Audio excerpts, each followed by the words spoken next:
नमस्कार प्यारे साथियों, स्वागत है आप सभी का एक बार फिर से आपके अपने यूट्यूब चैनल पर जिसका नाम है MD2 रीडर पब्लिकेशन।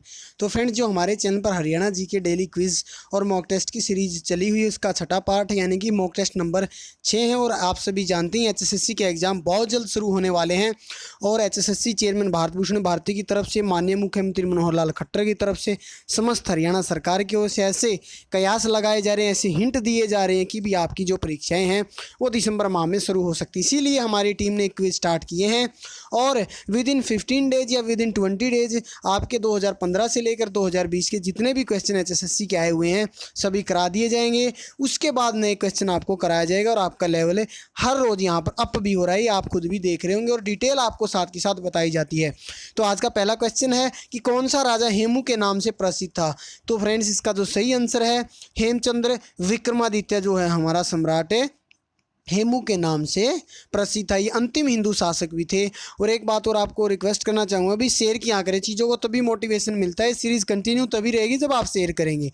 तो हेमचंद्र विक्रमादित्य को अंतिम हिंदू शासक भी माना जाता है। ये मूलतः जो है रेवाड़ी नगर के निवासी थे और इनके पिता का नाम अगर मैं बात करूँ पूर्णदास था। ये जाति से क्या थे, डूसर थे। ठीक है। और अगर मैं आगे चलूँ इसके बारे में और पढ़ने की कोशिश करूँ तो 5 नवंबर 1556 ईस्वी को पानीपत की दूसरी लड़ाई में अकबर से ये हार गए थे और वहाँ पर जो है हिंदू शासन का जो है समाप्त, एक तरीके से समाप्ति मानी जाती है।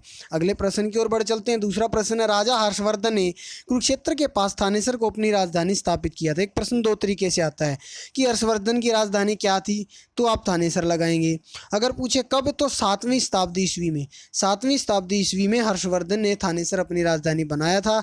अगर मैं बात करूँ हर्षवर्धन के जन्म को लेकर तो 589 ईस्वी पूर्व, इस चीज़ का ध्यान रखेंगे, माफ़ कीजिए 589 ईस्वी पूर्व नहीं आएगा, 589 ईस्वी में जो है हर्षवर्धन का यहाँ पर जन्म हुआ था। ठीक है। हर्ष का जो है थानेसर व कन्नौज का कार्यभार इन्होंने संभाला था 606 ईस्वी में। ये भी पूछ लिया जाता है कि हर्षवर्धन ने थानेसर का और कन्नौज का कार्यकाल कब संभाला, तो वो 606 ईस्वी में संभाला था। ये भी आप चीज़ें ध्यान रखेंगे। ये कुछ इंपॉर्टेंट चीज़ें हैं जो इनके बारे में बार बार पूछी जाती हैं। अगले प्रश्न की ओर बढ़ चलते हैं। अगला प्रश्न है हमारा, बड़खल झील हरियाणा के किस जिले में स्थित है।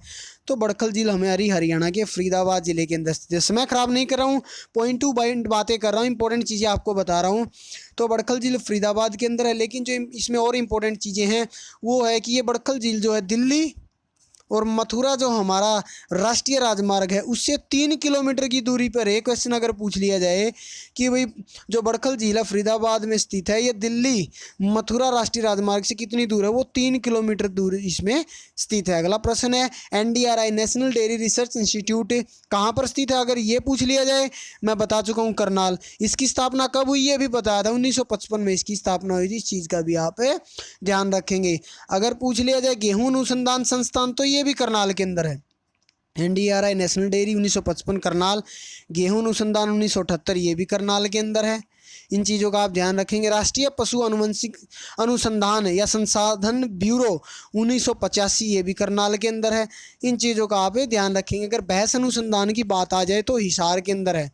अगले प्रश्न की ओर बढ़ चलते हैं। अगला प्रश्न, उस फसल का नाम बताइए, उस फसल का नाम बताइए जिसका प्रमुख उत्पादक हरियाणा है। ऑप्शन ए धान, ऑप्शन बी गेहूं, ऑप्शन सी जूट और ऑप्शन डी इनमें से कोई नहीं। आप सभी जानते हैं हरियाणा गेहूं के उत्पादन में अग्रणी है, मतलब प्रमुख ये इसकी फसल है गेहूं की। धान पूरे हरियाणा में नहीं होती है, कुछ एरिया में ये होता है। ठीक है। अगले प्रश्न की ओर बढ़ चलते हैं। अगला प्रश्न भी बहुत इंपॉर्टेंट, क्षेत्रफल के अनुसार छोटे से बड़े हरियाणा के जिलों का सही अनुक्रम बताइए। देखिए, सबसे बड़ा जिला पूछता, आप फटाक से बता देते हैं कि जी सिरसा है जी, सबसे बड़ा आप कह देते हैं जी सिरसा है, सबसे छोटा आप कह देते हैं जी पंचकुला है। लेकिन ये आपको पता होना चाहिए, अब इसमें रैंडमली उठा के दे दिए डिस्ट्रिक्ट और छोटे से बड़े। सबसे छोटा जैसे मैंने आपको बताया पंचकुला है। ठीक है।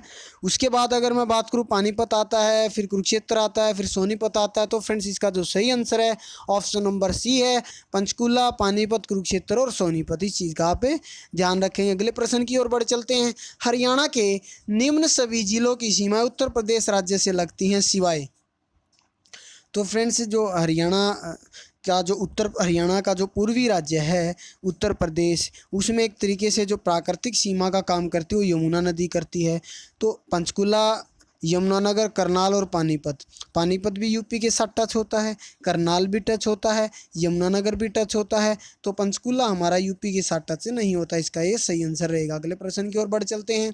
अगला प्रश्न हमारा क्या है, पानीपत की पहली लड़ाई में बाबर के विरुद्ध कौन लड़ा था? तो बाबर और हमारा जो है अहमद शाह अब्दाली के बीच जो है, माफ़ कीजिए, बाबर और इब्राहिम लोदी, बाबर और इब्राहिम लोदी के बीच पानीपत की पहली लड़ाई 1556 ईस्वी में हुई थी।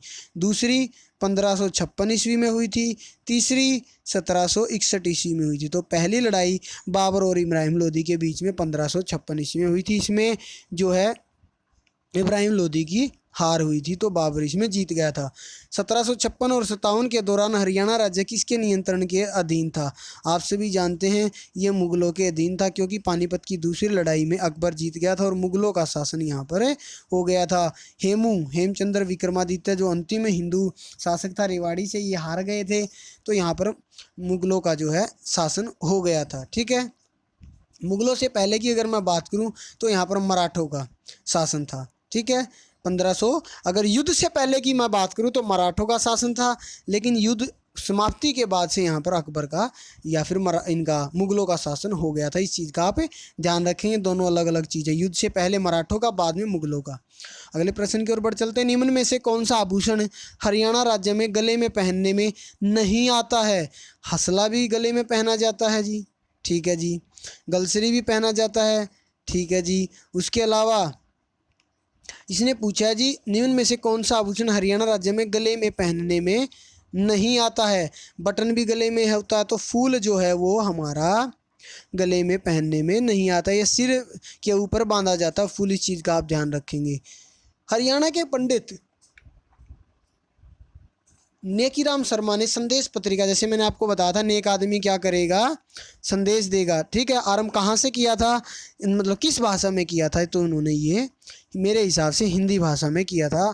बिल्कुल जी, तो पंडित नेकीराम शर्मा ने संदेश पत्रिका का जो प्रकाशन है वो हिंदी भाषा में किया था। नेकीराम शर्मा का जन्म रोहतक के कैलंगा गाँव में 4 सितंबर 1887 ईस्वी में हुआ था। इस चीज़ का भी आप ध्यान रखेंगे। Important question. अगला प्रश्न है, हरियाणा सरकार के द्वारा गेहूं पर निम्न में से कौन सा कर समाप्त किया गया था? तो वैट को समाप्त कर दिया गया था हरियाणा सरकार के द्वारा। अगला प्रश्न है, अहम प्रश्न है, हरियाणा के मुख्यमंत्री मनोहर लाल खट्टर ने 3 जून 2016 को जय जवान आवास योजना JJAY की आधारशिला कहाँ रखी थी?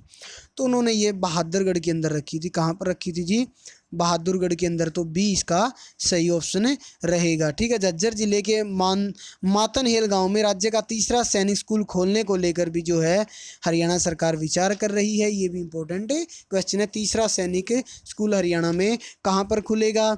हरियाणा का तीसरा सैनिक स्कूल झज्जर जिले के मातनहेल गाँव में। इंपॉर्टेंट प्रश्न है जी, ध्यान रखेंगे। अगले प्रश्न की ओर बढ़ चलते हैं। हरियाणा प्रदेश में कौन सा माह वर्ष का सबसे ठंडा होता है जब तापमान हिमांक तक पहुंच जाता है? आप सभी जानते हैं जनवरी माह में जो है तापमान सबसे कम हरियाणा के अंदर होता है। ठीक है, उसके बाद अगले प्रश्न की ओर बढ़ चलते हैं। हरियाणा वन विकास निगम की स्थापना कब हुई थी? तो हरियाणा वन विकास निगम की स्थापना हमारी दिसंबर 1989 ईस्वी को हुई थी। हरियाणा वन विकास निगम की स्थापना दिसंबर 1989 ईस्वी को हुई थी।